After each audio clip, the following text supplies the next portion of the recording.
Welcome to Balerete Resort. Yan, makikita mo sobrang happy ng mga person. Lalo na yung nakapink na yan,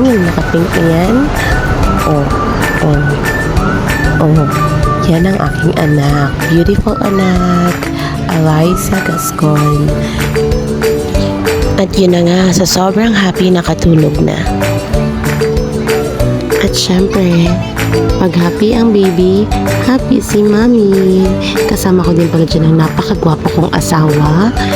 Hi, ba? Uy, ba, tumingin ka naman, oh. Ba? Ay, naku, yun na nga. Biluhusin ng water ni Ali. Ay, naku, napakaswerte ko naman na I do have a beautiful daughter with a loving husband. At tingnan mo naman ako. Chill lang. Pero yung double chin, sobrang na be, diet ka naman. And, ayan. Ano ba yan? Takpan nyo nga yan. Obvious naman, yung asawa ko is hindi siya mahigpit pagdating sa mga damit ko. So, whatever I wear, I will confidently show off. And, love you. Ang ganang cute-cute naman, diba? So, story time nga. Unang pumasok kami sa gate is nilista yung mga pangalan namin.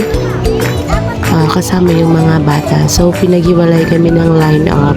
Iwala yung adults at children kasi sa children, meron silang discount. And sa babae, meron naman silang pink band. And sa lalaki, meron silang blue band.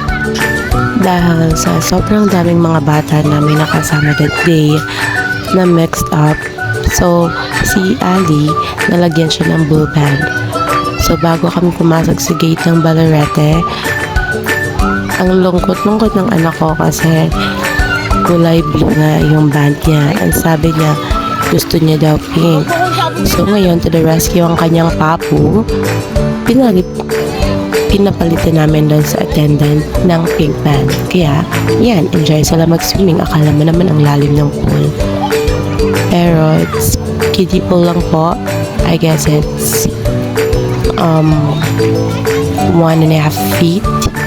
Kaya, kayang-kaya lang po ng mga toddlers.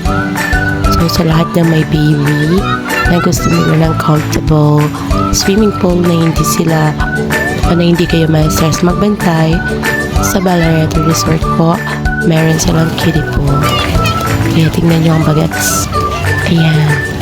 Splashes pa nga, diba? Splashy. Hindi pa po talaga siya marunong lumangoy. Thankful na matangkad yung baby ko.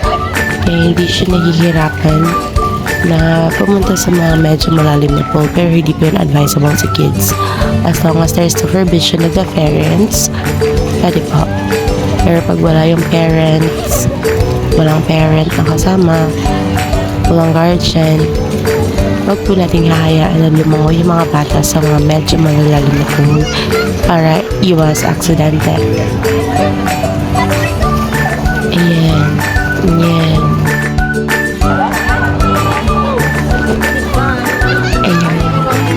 Yung paano yan? Ako yan, mga besh. Oo.